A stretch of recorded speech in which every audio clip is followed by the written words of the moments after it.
Alors, le résultat d'apprentissage aujourd'hui était d'apprendre à travailler avec des fonctions exponentielles, mais plus particulièrement une croissance exponentielle. Donc, on a mentionné dans les leçons précédentes qu'il n'y a pas juste les fonctions polynômes ou les fonctions rationnelles qui existent dans le monde mathématique. Et une des fonctions les plus utiles dans l'économie ou en sciences, c'est les fonctions exponentielles. Donc, aujourd'hui, je vous avais donné la tâche de me démontrer comment est-ce qu'on peut exprimer une fonction exponentielle. Donc, l'exemple parfait était que j'ai une bactérie qui se multiplie de façon que son nombre triple à chaque jour. Donc, à chaque jour, il y a 3 fois le nombre de bactéries qu'il y avait le jour précédent. Donc, lorsque Roger commence à observer les bactéries, l'échantillon a 100 bactéries. Donc, j'ai mis déterminer la population de bactéries à la fin de chacun des 4 premiers jours. Donc, on doit regarder à le nombre de jours par rapport au nombre de bactéries.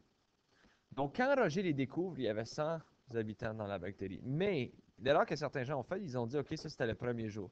N'oubliez pas qu'il n'y a pas une journée qui a passé encore quand Roger les a découvert. C'est encore la journée 0. OK, donc, il n'y a pas de journée qui ont dépassé. Après une journée, il va en avoir 300. Après 2 journées, tu vas ensuite aller calculer c'est quoi 300 fois 3, ce qui va te donner 900.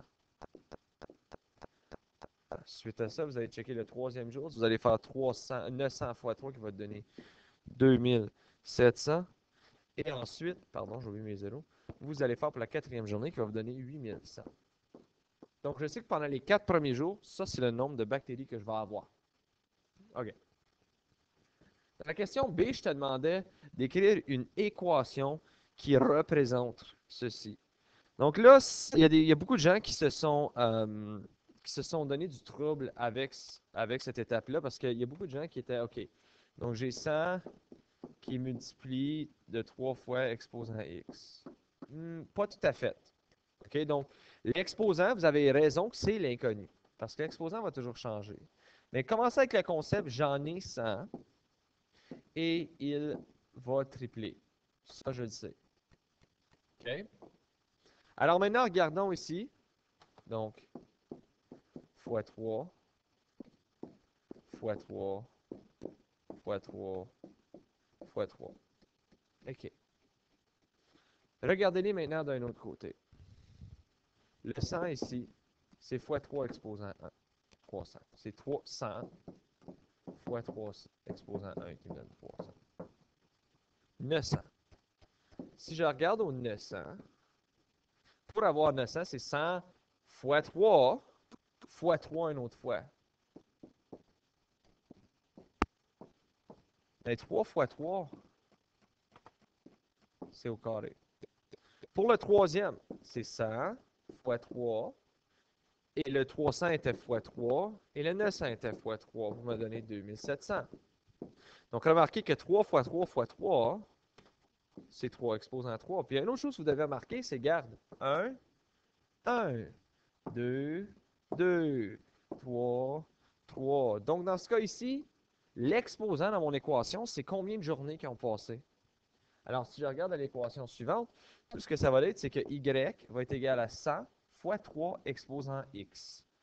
Donc, je peux savoir c'est je mets le nombre de journées x, et ensuite, ça va me donner c'est quoi la population de la bactérie à ce moment-là. Donc, maintenant, on vous demandait de faire un graphique de ceci. Moi, ce que je vais aller faire, c'est que je vais aller utiliser Desmos pour vous le démontrer.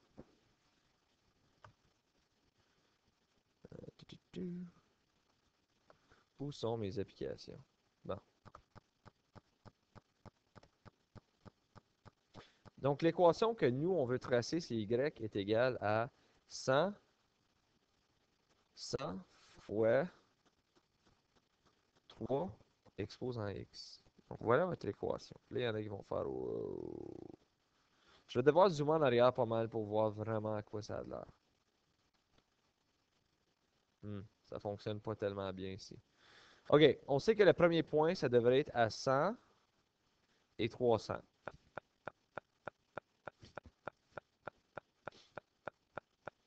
Donc, si j'ai le point à 100, pardon, à 0, je devrais être à 100. Parfait. Maintenant, à 1, je devrais être à 300. Effectivement. Donc, vous voyez un peu comment est-ce que ça grandit sous les formes. Donc, je vais le faire moi-même ici. Parce que mon dernier chiffre était 8100. Donc, on va faire jusqu'à 10 000.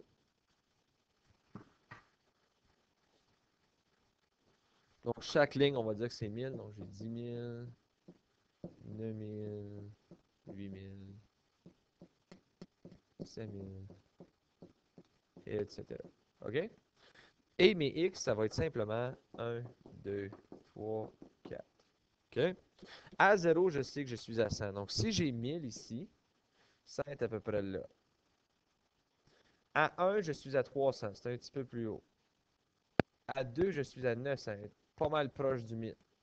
À 3, je suis à 2700. Donc, 2000 est ici, 3000 est ici. Donc, je suis entre les deux ici. Et à 4, je suis à 8100 qui est à peu près ici. OK. Donc, ça vous donne une idée du côté positif à quoi ça a l'air comme ceci. Mais je ne sais pas ce qui se passe du côté négatif. Puis pour savoir ça, tu dois remplacer ton x par une valeur négative. Donc, je vais essayer 3, pardon, qu'est-ce que je fais là? 100 fois 3 exposant, mettons, moins 4. On va passer de l'autre côté. Donc ça va être comme dire 100 fois 1 sur 3 exposant 4, qui est ensuite 100 fois 1 sur 81. Alors ensuite, vous prenez votre calculatrice et vous divisez 100 par 81. Ce qui va donner environ 1,23. Donc, je sais que mon point à négatif 4 est à 1,23, fait qu'il est quasiment sur la ligne, là. Essayons maintenant à un plus gros chiffre, on va essayer à négatif 10. Donc ça ici, ça va me donner 100 fois 1 sur 59 049. Donc, je vais avoir 100 divisé par 50, pardon, 9049, ce qui va me donner 0,017 environ. Donc, je sais que je ne suis pas tout à fait à 0, mais je suis très, très, très près de 0. Donc, vous pouvez voir que le graphique a de l'air associé. Il ne va jamais toucher 0 selon les calculs que je trouve. Vous pouvez continuer à aller très, très, très, très petit. Donc, vous pouvez aller à négatif 100 si vous voulez. Ça ne va pas encore vous donner 0 comme valeur de y. La simple raison, c'est qu'un exposant ne peut pas être 0. C'est pas possible. Je ne peux pas avoir quelque chose b exposant x qui est égal à 0. Ça n'existe pas. OK? Donc, cette fonction ici devrait être très, très proche de 0, mais ne devrait jamais toucher 0. Donc, maintenant, on vous demandait de le trouver avec ou prédire la taille de la population au bout d'une semaine. Donc, je connais maintenant mon équation qui est y égale à 100 fois 3 exposant x. Donc, x, c'est le temps. Et une semaine, je devrais savoir que c'est 7 jours. Et ça, c'est une des choses qui est très importante. On ne peut pas commencer à dire, OK, 1 au lieu de une semaine. Tu dois mettre 7 parce que le temps est donné en journée. OK, donc lorsque j'ai 100 fois 3 exposant 7, donc je regarde à 3 exposant 7 en premier, ça me donne 2187 fois 100. Ça veut dire que ma population, au bout d'une semaine, va être 218 700 bactéries ou particules de bactéries. Ensuite, je regarde à 2 semaines, donc il y a maintenant 14 jours qui ont passé. Ça va être 100 fois 3 exposant 14. Donc, ça va être 3 exposant 14 qui va me donner 4 782 969 fois 100, ce qui va ensuite me donner 4, 7, 8, 2, 9, 6, 9, 0, 0. Et voilà votre population au bout de 2 semaines, ce qui est énorme. Mais c'est une population qui triple à chaque jour. Ça veut dire, j'ai finalement dit, utilisant uniquement ton équation, détermine le nombre de bactéries au début. Donc, au début, ça devrait t'indiquer que ton temps est 0. Il n'y a pas encore eu de temps qui s'est déroulé. Il y en a qui ont vu la réponse dans la question, mais il y en a d'autres qui, puis je vous suggère, ils n'ont plus la peine de le trouver mathématiquement. Ça donne fois 3 exposant 0. N'importe quoi exposant 0, ça te donne 1. Donc, ça me donne 100 fois 1 qui est 100.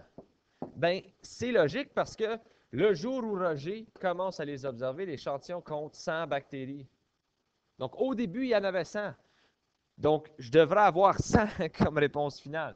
Et ça entre dans notre équation d'une fonction d'une une croissance exponentielle ou une fonction exponentielle croissante. Vous avez toujours f de x qui est la valeur finale. Vous avez c qui est votre valeur initiale. Donc, en tout cas, ici, 100 était ma valeur initiale. ce chiffre-là multiplié par ton facteur de croissance où A est plus grand que 1. Et j'ai mis plus grand que 1 puisque je ne peux pas grandir si je suis plus petit que 1. Parce que regarde, si je fais 100 fois, on va dire 0,9, c'est plus petit que 1. Ça va me donner 90. Je viens de rapetir. Pour que ce soit une croissance, il faut que le chiffre soit plus grand que 1. Et finalement, nous avons exposé un x qui est le nombre de temps, mais j'ai dit que le temps euh, peut changer. Ça peut être des jours, ça peut être des semaines, ça peut être des heures. Il faut que vous payiez attention à ceci. Alors, ceci met fin à la leçon d'aujourd'hui. Voici ce que vous avez en devoir. N'oubliez pas de m'envoyer un message sur le monde si vous avez des questions.